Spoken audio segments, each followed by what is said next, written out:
All right, today we're at my little brother's place. We're gonna be working on something slightly different. And what we're doing today is a cam swap. So we're gonna do some cam, springs, all new seals, potentially some other things while we're under there. So let me show you the build. 2004 Chevy Silverado. He's got 37s on there now. He's got the Nissan Titan conversion rear window. Things all murdered out. He just did some upgrades on the suspension, which I don't know anything about, but it's cool. He paint matched some of the suspension. This is black with a Galaxy Pearl. He could tell you more about the suspension upgrades, but here we go. The intake's already been pulled off. Pretty neat. And then he's already got the radiator pulled out and a lot of the front accessory like the water pump. So doing the actual cam swap was what we'll cover, and assembly so we can hear it run today. All right, we're gonna remove this skid plate to get better access. We're gonna start by removing the AC belt through the tensioner there. We'll take the bolt out of the crank pulley. We'll get the removal tool, remove that. What the hell? She brought me lunch and she's recording. We're gonna take off the valve covers, do the springs. Yeah, we'll just show the video as we go. All right, we got the AC belt off and we got the crank bolt out. It wouldn't come off with an impact, which usually does work. We were able to put a pry bar in between there and wedge it so that the crank didn't move. We used a breaker bar with a 5/16 25 millimeter socket, I believe. So that's what you'll need for the crank bolt. Gotta take a break and go get the right harmonic balancer puller. The one we got, or sorry, the one my brother got. This one is not actually able to be used for this application. I'll show you the right one as soon as we get back from the store. My brother is doing one method, which is where you grind the edges off the crank bolt so that the crank bolt can actually slip around this. The flange prevents the crank pulley from actually coming off. So what you can do is you could thread this in a little bit and then you use the Chrysler tool to push up against this bolt, and that's how you pull it off. This actually works really well. So if you have a grinder, this is the recommended way, and you just save that bolt. You can do it over and over again. That's the fastest probably. So what I did is I got the Chrysler tool 27139 OEM tools. This is just rental from AutoZone, so I can return and get the money back. But basically, it comes with these. They're not really the right size in order to be able to pull the balancer all the way off. What I'm trying is I have an extension similar to this. It's a little bit shorter. I have a few different sizes. I put the extension into the engine block, and then the harmonic balancer removal tool sits up against this. I'll show you after this, and basically start cranking, and the pulley will start coming off. So the teeth are hooked on the inside, not on the outside. So it's just clamped inwards, and I'll show you what it looks like. So here's what I used. I just used a 6-inch extension. It's cheap. I figured if I mess it up, I won't really care. Basically, I put this through here into the crank. Let me show you from a different angle. So you can see how it sits. It sits just in the bevel enough to hold it in place, and then I just kind of cranked it down, and you can see this is about how far it took until the crank pulley actually came off. So if you wanted to, you might even be able to get away with adding a little nubby guy like that or something, just to get a little bit extra length in there. But yeah, you could use about 6 inches. And now after getting the crank pulley off, we took out the 10 millimeter bolts. 1, 2, 3, 4, 5, 6, 7, 8, and then we'll do the 2 here on the front cover at the bottom to the oil pan. We don't really need to drop the oil pan because then we'll have to reseal it. And then we'll disconnect this little harness clip right here so we can access those. Remove the harness. You just take this 10 millimeter bolt out of this side. And then this one is just a slide-in pin, so you just slide it that way and down.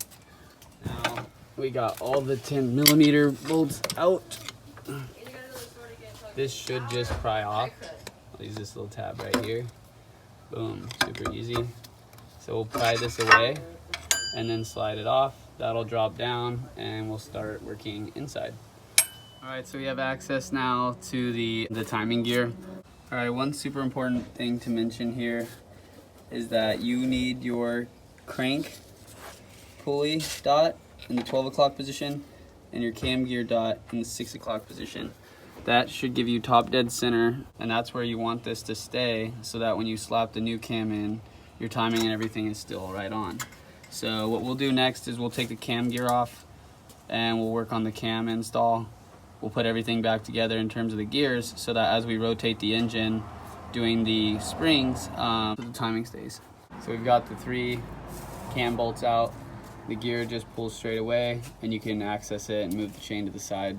Next we'll actually take the 3 cam retainer plate bolts. All right, we got the cam retainer plate off, and then before we can actually rotate this cam here to get the lifters up, we got to actually now remove the valve covers and all the rocker arms. And then, all right, so we did get the 8mm bolts out of the valve covers. There's 4 on each side. And then now we're working on loosening up these 8mm bolts for the rockers. Once we loosen up these rocker arms, we'll be able to rotate the cam and get the lifters up into the trays, and we'll slide the studs in. All right, so now that we got the 8mm bolts all loose for the rocker arms, basically we'll lift the entire rocker arm mounting plate just like that. So on the Silverado, we just took out a couple bolts. We took out this one for a little bit of flex.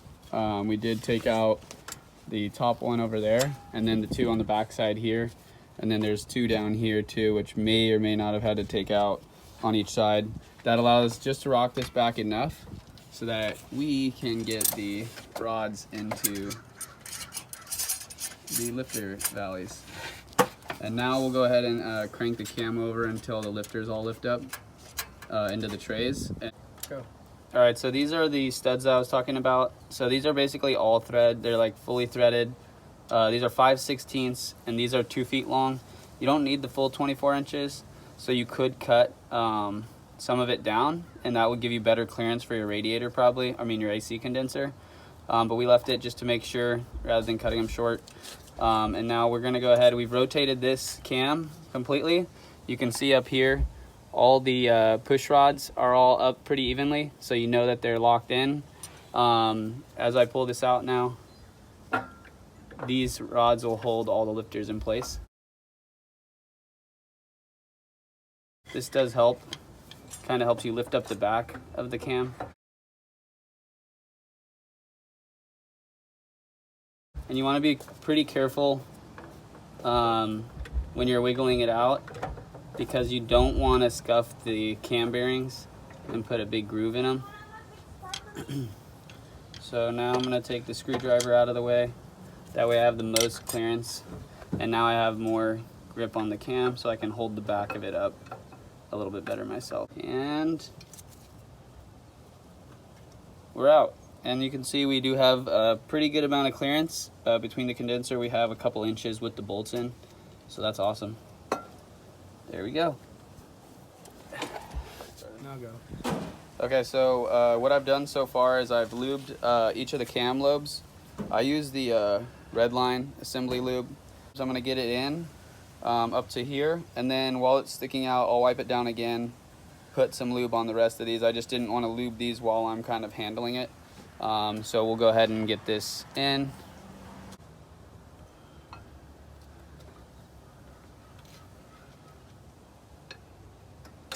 Again, just being really careful not to scratch the cam bearings with the lobes. Take your time. So I'll rotate it a little bit. Very important. Alright, so I've lubed the rest of these lobes, and we're just getting the cam the rest of the way in here.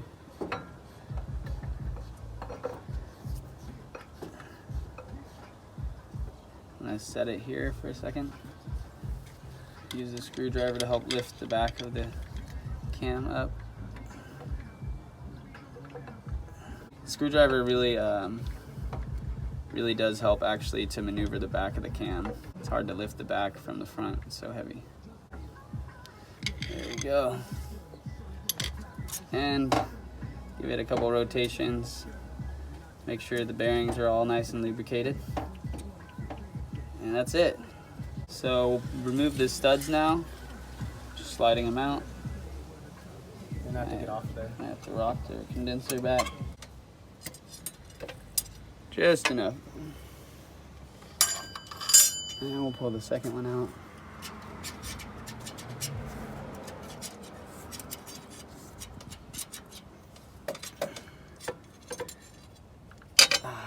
And those are out. All right, what I'm gonna do next is I'm gonna actually put the cam retainer plate on, put the cam gear and the timing chain all back on, and get the two dots lined up, the cam gear at 6 o'clock and the crank gear at 12 o'clock, which is where I left it. I'll get those lined up and timed. That way, when we're working on the springs and everything, everything is right where it needs to be. Basically, what we're gonna do is we're gonna have to rotate the engine block. That way we can get the pistons to the top here. By bringing the piston to the top of each cylinder that we're working on, we'll be able to avoid the valve stems dropping in. Basically, they'll fall in enough to hit the top of the piston, but it'll still be sticking out far enough for us to grab it and keep working with it. So that's the trick to keeping the valves up while you're doing a spring swap. Quick video update. Virus is still in full effect. We're still doing the cam swap. Update later. So we're using some blue thread locker on the bolts for the cam retainer plate, and we'll do it on the cam. We just don't want any of this stuff to vibrate loose and come loose inside the timing cover. So we'll do that as a safety feature. The blue should be fine. Red is a little bit stronger, but you know, this should be fine. These will be torqued to 18 foot-pounds, and these will be torqued to 26 foot-pounds once we put the cam gear back on, which we're gonna do next. So we're just gonna be lining up the timing on this, putting the cam gear on, and then we'll get started on the springs. We did have to go to the parts store real quick to get this plate. It didn't come in our kit. And one thing I'll mention is that a lot of the aftermarket companies, they offer an updated bolt style, which is a recess. Rather than buying the flat Allen head or Torx bit recess bolts, you can actually reuse these flange style bolts, the original ones. You won't have a clearance issue, and you won't have any oil seepage or anything like that coming out of here. So this should work fine. All right, so we're putting the cam gear back on. We are putting just a little bit of lube, assembly lube on the back of this, just so that the surface has some lubrication between the cam gear and the retainer plate. And then we had our timing lined up when we took this off, so we'll just make sure that this dot here on the cam gear is at 6 o'clock, and we'll get the chain on. All right, so we have the cam gear back on, everything's torqued down. Now what we're working on is the valve springs, Bluegrass Performance on eBay. It's made in USA, so it's just a really solid tool, and it works perfectly. I already used it on an LS3 engine. So basically you bolt these two down with this spacing plate here, and then you kind of just crank on this one here. The springs will compress, and then that'll allow me to use a magnet stick to pull the keepers out. I use a magnet. You do not want to drop these. And then we'll let it up slowly and back this off with an impact gun, and then that'll allow us to lift this off, and then we'll be able to take the springs off, put the new ones on, and redo it. So we want the piston to be at the very top of the cylinder so that we don't drop a valve down into the cylinder and have to take the heads off. You could do what we're gonna do, where we just remove the spark plugs, and we'll just stick something down into the spark plug hole, and when the piston's all the way at the top, then it'll be at the highest point, and like a screwdriver, so for example, it'll just go in and out of the hole. You'll know when the piston's at the top and the bottom. These are the old springs, and these are the new springs. We're gonna set the springs back on here. Put this on the new springs. We're gonna compress them back down, and we're gonna carefully with a magnet put the keepers in place and let the springs back up so the keepers lock in. Yeah. All right, so we started the nut on the bolt there, the stud. We're gonna get a long, deep socket. It's 13 millimeter for this kit. We're gonna screw this down. Now, one thing you wanna make sure of is that your valves are centered before this gets too tight. You want the valves to come up right in the center of these springs. All right, so now this valve is all the way up. So let me show you how it looks to put a keeper in place. So keeper will sit like this, and then these will fall But basically these will, yeah, you probably should do one at a time. But I'm gonna push the valve in to lock it in. So now that one's locked. Because we have the piston at the top, this valve actually won't hit. I should have showed you without this off, but if I were to push that valve through, it actually won't hit, I mean, it won't drop in, it'll hit the top of the piston and it'll stay out. So I'm gonna pull that back up. We're gonna put these, you do not wanna hold these keepers over any engine openings.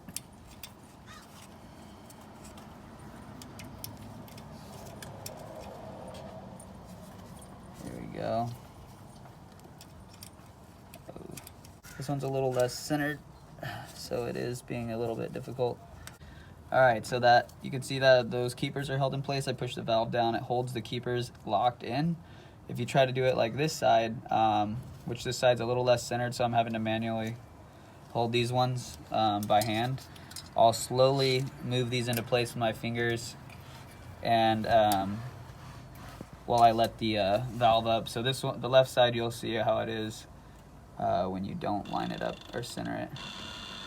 Let's see. Should be going. Okay. Now I got that centered. So we'll just loosen those up. And boom. One done. Alright, so we did get all of the valve springs in. We ended up having to use a swivel socket with a long extension, so we just kind of went straight through the back here, and it actually gave us pretty good access. I was kind of worried about getting to the back, so we do have the passenger side done, and we'll move on to the driver's side next. All right, we did get all the springs in. We're moving on to reinstalling the rocker arms. Each rocker arm does need to be torqued to, I believe it's 22 foot-pounds. And when you torque those, there is a sequence according to like GM. You can follow that, or you can follow kind of like a sloppy mechanics method where you just torque each one to 22 foot-pounds, rotate it, double check it, rotate it, double check it, which we might actually do here. So let's go ahead and do that. All right, so we do have the rocker arms in, and we put some assembly lube where the rocker tips touch the valve springs. We got both sides on. They're both torqued to 22 foot-pounds. We rotated the engine around and checked them. Everything is good. All right, so we got the valve covers on. Basically, once you torque all the rockers to 22 foot-pounds, then you can go ahead and use some brake clean, just some really solid cleaner. You want to clean the valve cover surface and the surface of the heads. You're going to put the new gaskets into the valve covers. I strongly recommend against the Felpro, which are these blue ones, but this is what we have in our kit. We're going to see how well they work on this one, but we've had failures before. What you really want is the GM original ones. I think they're gray. They fit in much tighter. You really have to squeeze them in, and they're really solid. So for this one, we are using the Felpro. We got them in there. It seems like they stayed in place enough to mount it, so we shouldn't have any problems. We'll mount the coils, and then each of these bolts is about 106 or something inch-pounds. I don't know, I haven't checked. But basically it comes out, I think, to around like 12 foot-pounds. So we've gone ahead and torqued these down to 12 foot-pounds.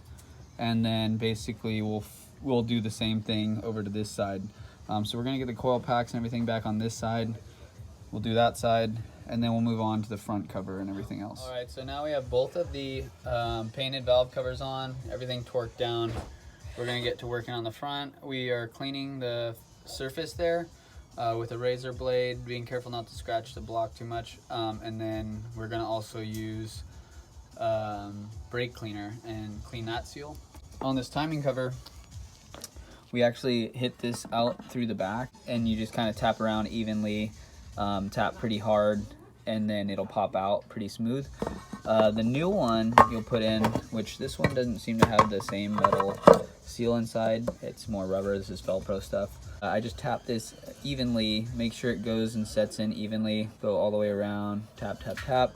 And then as it's getting close to seating, I want to make sure it seats flat and not a little bit more in one spot or another. And so then we just put something flat. You could use like a flat end of a block or anything like that. And then you just kind of hit around, but on top of the block. You really, really want this to sit flat, and you don't want to be hitting in here, messing up the way this seals. All right, we've got the surface of the timing cover clean. And then also you want to get this bottom side clean of any debris, so it is smooth and it is clean with brake clean. Now we're going to go ahead and set the gasket on here and put the bolts through. It'll hold itself in place so we can set it onto the engine bay, and we will seal the bottom of this with some RTV in the corners. Okay, we have the surface all nice and clean, scraped and wiped with brake clean. And then we're going to go ahead and use some ultra black RTV. Basically where you want to put this is, we didn't loosen up the oil pan at all, so we're going to put the timing cover on. We want to make sure we have right amount of RTV right here in this corner to make sure that this seals well. So we'll put a little bead there and on the other side as well.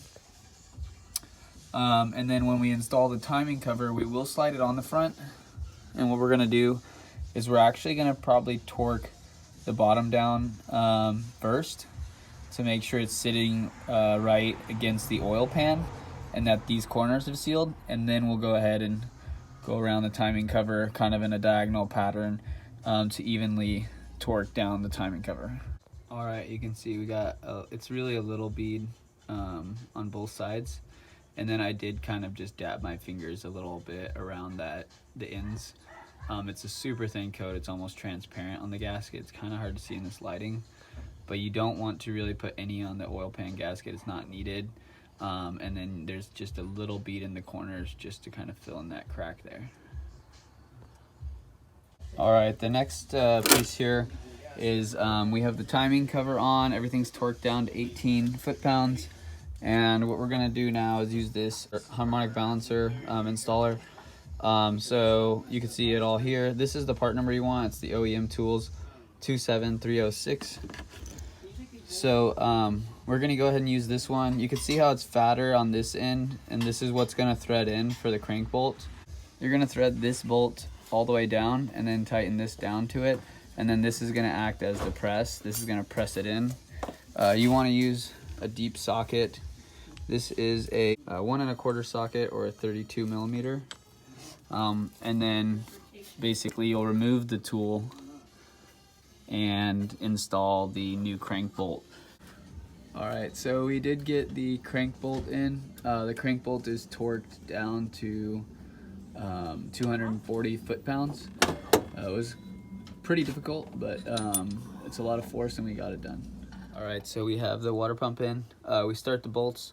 It actually says to torque them on the first pass to 11 foot-pounds and then to 22. So we've got them all tightened down, just snug, and now we'll torque them down and call the water pump done. On the gaskets, you do want to, the gaskets don't necessarily need RTV, but some people will say like the thinnest coat you can put between the block and the gasket, I believe is not gonna hurt it and might actually help it. So some people do that. All right, so once you have the water pump on, then you can set your intake on. Make sure that your heads are clean where the gasket contacts it and where the intake contacts the intake gasket. So once that's all clean, those surfaces, you set the intake on top. This isn't bolted down just yet, but we set it down. I do have the towel on top, just keeping us from scratching it. On this truck, we were actually able to rework the harness just enough to get it to run towards the back so the intake isn't covered anymore. Everything runs down the sides. You want to plug in your fuel injectors and make sure that those are locked in tight. Your coil pack, your map sensor. There's another plug in the back, a two-prong, three-prong, and then your fuel line. All this equipment, which may need to be tightened up a little bit. And then all your injectors on this side, your alternator. So once all this is back together, now we'll go ahead and tighten up the intake and torque it down. The reason we wanted to move the harness around a little bit and kind of hide every wire a bit more is because my brother took the time to grind all this down, put epoxy and filler, really strong stuff to keep everything strong, to reinforce the plastic, and then he smoothed it all over and painted it so the rails match the truck, and then this is matches his control arms, kind of like a pearl metallic black, and then this is kind of red accents that he wanted to go with. All right, so we do have the intake and everything all torqued down. All the harness is plugged back in. Because this intake is modified on top and everything's been deleted on the top and on the side of the intake, we're actually going to take the PCV line from the driver's side and passenger side valve covers, and we're going to T-tap them into the vacuum line in the back of the intake. We no longer need that for the brake booster since this is hydro boost, and so that should set us up the PCV system. We don't necessarily need to do that to hear it run, so we might start it up kind of in this condition. We're just going to do a once over on everything, and then we'll hear what it sounds like. A little bonus footage on this Mishimoto radiator. This thing is huge. That's not all that's huge. And you know can what see I'm saying. Fits in there though, pretty good. Like a glove. It's gonna be good. Got the grill back on. Everything's in.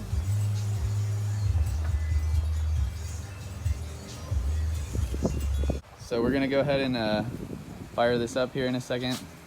Show you guys what it sounds like. It'll be a cold start, and we're just doing it just to hear, make sure it runs, but we don't have any of the accessories hooked up yet because he has hydro boost, and we're still working on getting the new rack in. So we're gonna start this thing up.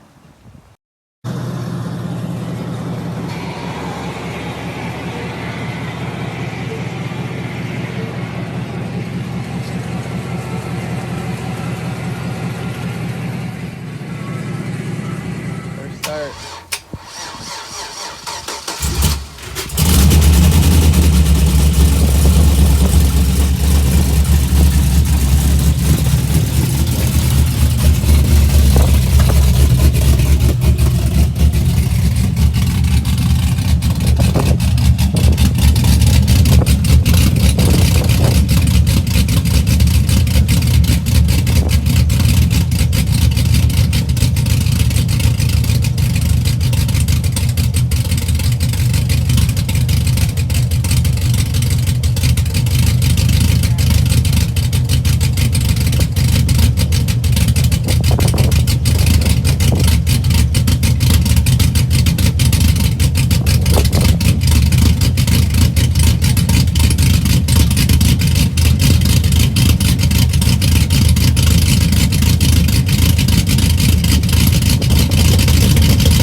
So you guys heard it, fired right up, aside from a little bit of the dead battery, but sounds pretty good. The cam sounds pretty good. I'll drop the specs in the description below.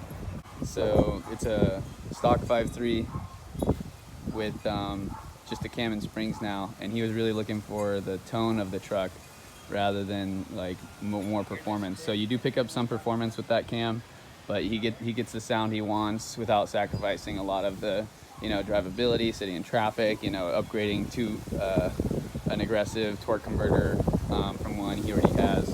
So it works, and once he gets it together, hopefully